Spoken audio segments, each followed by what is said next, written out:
Hello everyone. आज हम बात करें कि last 2 days study plan IBPS PO prelims के लिए कि जिनका भी 23rd को एग्ज़ाम है उनके लिए लास्ट 2 डेज़ में क्या टिप्स है, आपको किन टिप्स को फॉलो करना चाहिए एंड कैसे आप अपना एग्ज़ाम क्लियर कर सकते हैं। आखिरी 2 दिन में आप ऐसा क्या पढ़ें जिससे आपका एग्ज़ाम क्लियर हो, जिससे आपको बेनिफिट हो। देखिए, लास्ट के 2 डेज़ पहले तो आपको स्ट्रेस नहीं लेना है कि एग्ज़ाम है, ये सोच के ही काफ़ी स्टूडेंट नहीं पढ़ पाते कि उनका एग्ज़ाम है।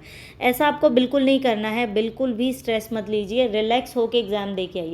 बिकॉज जिनका जो भी आप स्ट्रेस से देखिए, आप नॉर्मल जो मॉक टेस्ट देते हैं घर पर उसमें आपके स्कोर अच्छा आता है एज़ कम्पेयर टू आप जब एग्ज़ाम में देते हैं तो अटैम्प्ट्स भी काफ़ी कम होते हैं। वो किस वजह से होते हैं? क्योंकि हम ज़्यादा टेंशन लेने लग जाते हैं और स्ट्रेस की वजह से हमारा दिमाग जो 10% 20% काम कर रहा था वो नेगेटिव में काम करना शुरू कर देता है, तो आपको आउटपुट भी उसी टाइप की मिलेगी। तो पहले तो रिलैक्स होकर एग्ज़ाम देना। एंड दूसरी मोस्ट इंपॉर्टेंट चीज़, इन 2 दिन में आपको क्या पढ़ना है। देखिए, लास्ट के 2 डेज़ में मैं कैसे करती हूँ, जैसे मैंने जब अपने एग्ज़ाम की मैं अपनी प्रिपरेशन कर रही थी तो मैं किस हिसाब से पढ़ती थी। अभी देखिए, लास्ट 2 दिन है, इसमें आप लोग अगर अवॉइड करें तो मॉक टेस्ट को आप अवॉइड कर सकते हैं। मॉक टेस्ट मत अटैम्प्ट करिए। चाहे अगर आज आपको करना है तो आज आप कर सकते हैं मॉक टेस्ट, 1 या 2 मॉक टेस्ट लगा लीजिए। लेकिन अगर हो सके तो मैं लास्ट के 2-3 दिन मॉक टेस्ट बिल्कुल भी नहीं लगाती, कंप्लीट मॉक टेस्ट। उससे हमें क्या होता है कि एक मॉक टेस्ट में अगर हमारे स्कोर बढ़ गए, एक में हमारे स्कोर डाउन हो गए, तो बहुत ज़्यादा ये होता है कि मेरी प्रिपरेशन हुई है या नहीं हुई है, मेरे नंबर घट रहे हैं, मैं क्या करूँ। तो कई बार क्या होता है, आप लोग मान लीजिए आपने सुबह मॉक टेस्ट देना स्टार्ट किया, मॉक टेस्ट दिया आपने, उसमें आपके साथ क्या हुआ कि आपके नंबर बढ़ गए। मान लेते हैं कि हम IBPS PO में आपने 70 स्कोर किया, 70 प्लस आपके नंबर आए, तो आपको लगा कि ठीक है, प्रिपरेशन ठीक है, इंग्लिश में भी 20 प्लस आ रहे हैं तो ठीक है, कोई प्रॉब्लम नहीं है। लेकिन अगर जैसे ही आपने नेक्स्ट मॉक दिया आपके 55 आए, तो आपका 55 आने के बाद आपका मॉक टेस्ट देने का मन ही नहीं करेगा, ना आप कुछ और पढ़ोगे। बस ये रहेगा कि पता नहीं मेरा होगा या नहीं होगा, एंड आप टेंशन लेते रहेंगे और कुछ नहीं होगा। इसके कंपैरिजन में आप क्या कर सकते हैं, मॉक टेस्ट को बिल्कुल ही अवॉइड करिए। लास्ट के 2 दिन में आप लोग पहले तो प्रीवियस ईयर उठाइए, प्रीवियस ईयर को आप इग्नोर मत करिए। कई बार क्या होता है, जैसे RRB PO का डिफ़िकल्ट आ गया था एग्ज़ाम, तो ये लगा कि प्रीवियस ईयर से डिफ़िकल्ट है। अगर प्रीवियस ईयर से डिफ़िकल्ट होता है देन क्या होता है, आपके कट ऑफ कम जाएगी, क्योंकि पेपर बहुत ज़्यादा हाई लेवल का था, मतलब क्वेश्चंस मॉडरेट थे, तो आपकी कट ऑफ कम जाएगी। आप ये सोचिए। प्रीवियस ईयर उठाइए। कई बार प्रीवियस ईयर जैसे आपने अलग अलग वेबसाइट के मॉक टेस्ट परचेज़ कर रखे हैं, जैसे अगर हम टेक्स्ट बुक की बात करें, गाइडली की बात करें, प्रैक्टिस मॉक की बात करें, इन सब की बात करें, तो इसमें कई बार प्रीवियस ईयर में भी क्वेश्चन डिफरेंट हो जाते हैं। तो आप लोगों के पास जितने भी हैं उनके प्रीवियस ईयर अटैम्प्ट करिए। अगर आपने अब तक नहीं सोल्व किए हैं तो भी कंप्लीट मॉक नहीं देना है, उसमें से आपको वो चीज़ें करनी है जो आपकी वीक है। मान लीजिए आपको इंग्लिश में आपके नंबर नहीं आते, आपके 10 नंबर आते हैं, या फिर आपके 7-8 नंबर आते हैं, या आपके 12 नंबर तक आप स्कोर कर सकते हैं, इससे ज़्यादा नहीं आते आपके। तो आपको क्या करना है, अगर आपका इंग्लिश में इतना स्कोर आता है देन फिर आप जितने भी आपके पास प्रीवियस ईयर के मॉक टेस्ट हैं, आपके पास 4 प्रीवियस ईयर हैं, एक उसमें मतलब जो भी आप मॉक टेस्ट आपने ले रखा है, दूसरे में आपको 4 देखने को मिलते हैं, तो लगभग 8 मॉक टेस्ट हो गए। उन सब की इंग्लिश अटैम्प्ट कर दीजिए। उससे क्या होगा, आप लोग एक ही टाइप के, मतलब उसमें अगर एरर डिटेक्शन या पैराग्राफ प्रीवियस ईयर में थोड़ा थोड़ा सेम ही टाइप की चीज़ें होती हैं, बस थोड़ा सा वेरिएशन होगी आपकी, तो आप सेम टाइम के 8 मॉक टेस्ट अटैम्प्ट कर पाएंगे। तो इंग्लिश के कर लीजिए। अगर टाइमर के साथ नहीं करना है तो मत करिए, पहले सबमिट कर दीजिए, देन फिर उसको सोल्व करके देखिए। आप आंसर मत देखिए, उसको सॉल्यूशन मोड में नहीं, दूसरी तरह देखना है, जिससे आप जब उस पर क्लिक करेंगे तो आपको पता रहेगा कि ये आंसर आपका सही है। क्योंकि अगर आपकी इंग्लिश वीक है तो आप 20 मिनट या 30 मिनट लगा के उसको सोल्व करेंगे, फिर आपको ये लगेगा कि ये गलत हो गया, फिर आपको उसको दोबारा एनालिसिस करना पड़ेगा। इसकी बजाय आप साथ के साथ करेंगे तो एनालिसिस भी हो जाएगा आपका, एंड आपको ये भी नहीं रहेगा कि आपका स्कोर डाउन चला गया। तो वो 8 मॉक टेस्ट आप सोल्व करिए जितने भी आपको प्रीवियस ईयर के मिल रहे हैं। जैसे एक दिन में अगर 3-3 शिफ्ट हुई हैं तो वो तीनों शिफ्ट के कई बार दिए होते हैं, तो आप लोग वो अटैम्प्ट करिए। उसके बाद अगर हम क्वांट की बात करें तो लास्ट के 2 डेज़ में मुझे क्या करना होता था क्वांट्स में, अगर मुझे अर्थमेटिक एंड DI पे ज़्यादा फोकस करना होता था। अर्थमेटिक के जितने क्वेश्चन मैं सोल्व कर सकती हूँ, जितने मैंने पहले के मॉक टेस्ट दिए हुए हैं या फिर जो प्रीवियस ईयर मॉक टेस्ट हैं, उनमें अगर मुझे टाइम मिलता है तो 4-5 घंटे लगा के मुझे पहले वाले क्वेश्चन सोल्व करने, जो मेरे गलत हुए थे वो सोल्व करने हैं, या फिर अर्थमेटिक आप कंप्लीट भी सोल्व कर सकते हैं। हर में आपको 10 देखने को मिलेंगे, तो आप लगभग अगर 20 मॉक टेस्ट या 15 मॉक टेस्ट के भी सोल्व कर देंगे तो 150-200 क्वेश्चन आपके अलग अलग टाइप के हो जाएंगे। बहुत ज़्यादा हेल्प मिलेगी। ट्रस्ट में आप अर्थमेटिक में नहीं अटकोगे जब आप एग्ज़ाम दे रहे होंगे।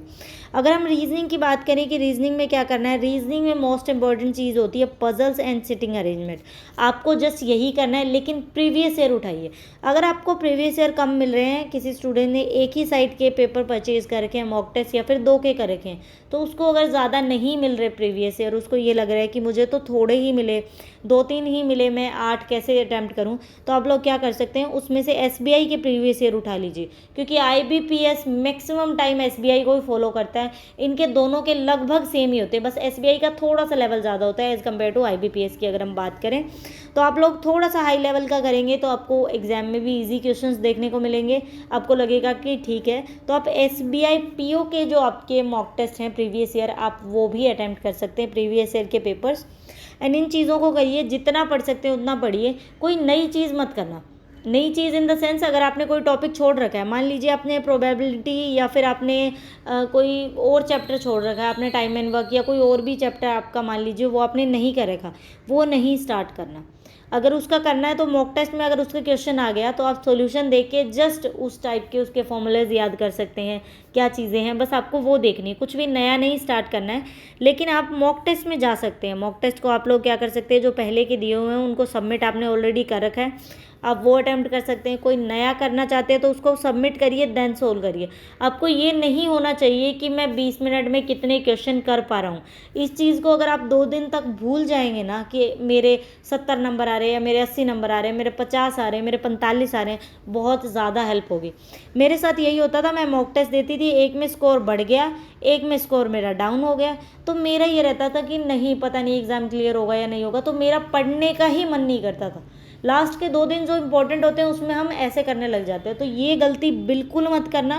एंड आपका सिलेक्शन डेफिनेटली होगा अगर आप इन गलतियों को अवॉइड करेंगे एंड सिर्फ पढ़ाई पे फोकस करेंगे।